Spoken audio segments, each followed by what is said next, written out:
Siguro we can ask the former undersecretary or the spokesman of the Vice President, Attorney Poa.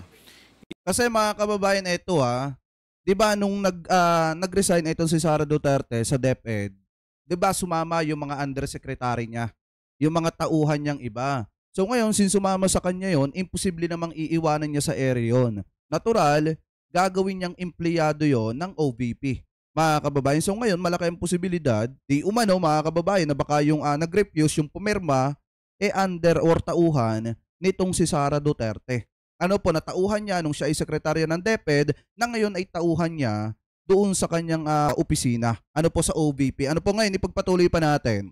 If, are you still connected with the... Pakinggan nyo kung paano sabihin nung spokesperson ni Sara Duterte sa OVP, mga kababayan, na wala na siya doon at nag-resign na siya. Ano po, ibig sabihin, iniiwanan niya yung kanyang amo. Ano po, so ito, i-play na po natin. Well, I understand that you are no longer connected with DepEd, but how about in the office of the Vice President? Are you still connected? Good morning. Good morning, Mr. Chair. Yes. I would like to inform the Honorable Committee that I am no longer connected po with the Office of the Vice President. Hindi na po ako, yung consultancy contract ko po was already pre-terminated.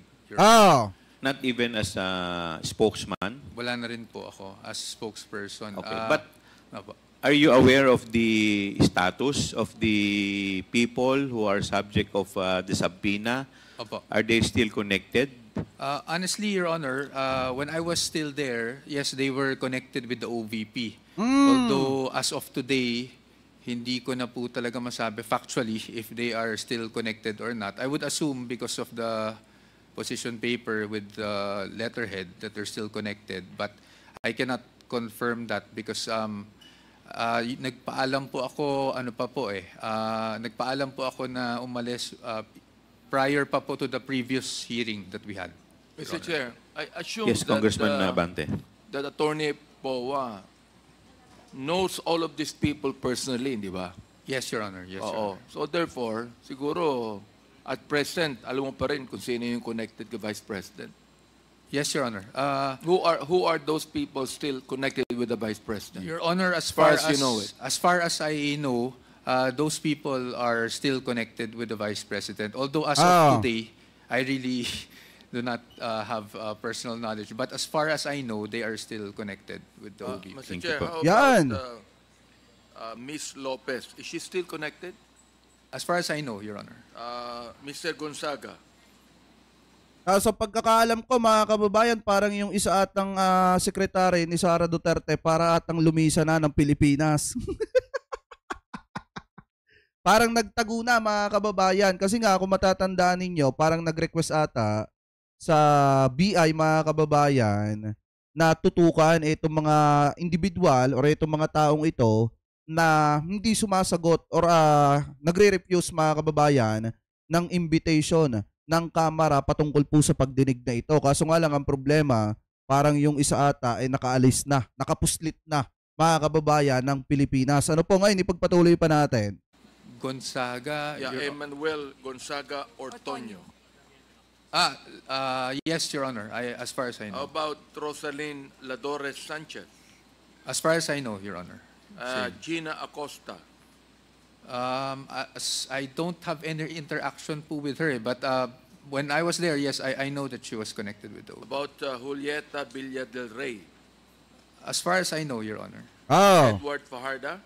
Yes, as far as I And know. Your Honor. Sunshine Chari Fajarda. As far as I know as well, Your Honor. Mr. Chair, I would assume that if all of these are connected with the Vice President, it is the Vice President herself that asked them not to attend this hearing.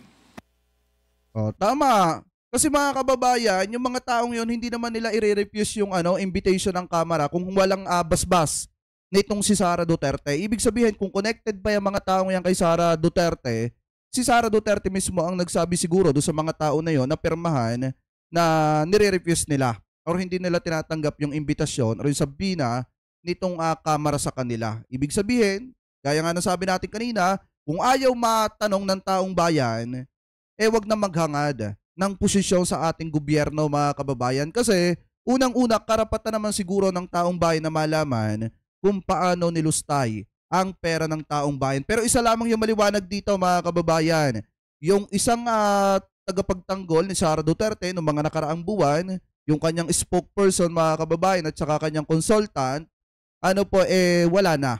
Nag-resign na dito po sa opisina ng Vice President, sa opisina nitong si Sara Duterte. Ibig sabihin, iniwan na niya itong si Fiona. Ngayon, mga kababayan, putulin na muna natin dyan kasi ang gusto lamang naman nating malaman dyan, yung 612.5 million na confidential funds na dapat hinahabol ng taong bayan dito po kay Fiona, kasi hindi maipaliwanag kung paano nilustay, hindi maipaliwanag kung saan dinala, mga kababayan. So ngayon, punta naman po tayo dito po sa isang balita na nakita natin na kung saan, mga kababayan, wait lang, liitan ko lang. Yan.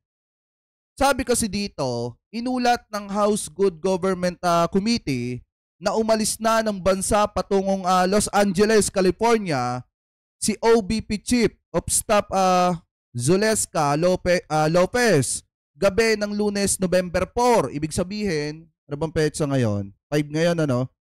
Kahapon, mga kababayan, kahapon lumisan ng Pilipinas etong si Lopez na ito, na kung saan, mga kababayan, ayon po dito sa hearing na kasalukuyan nagaganap ngayon, nagpunta po ng Los Angeles, California. Hindi natin alam kung doon magtatago, mga kababayan. Hindi natin alam kung umiiwas na ba at ayaw talagang matanong at natatakot na baka mahuli sila sa kanilang mga ginagawa. Mga kababayan, ano po? Kasi ang sabi dito, Lopez entered the immigration gates at 7:31 p.m.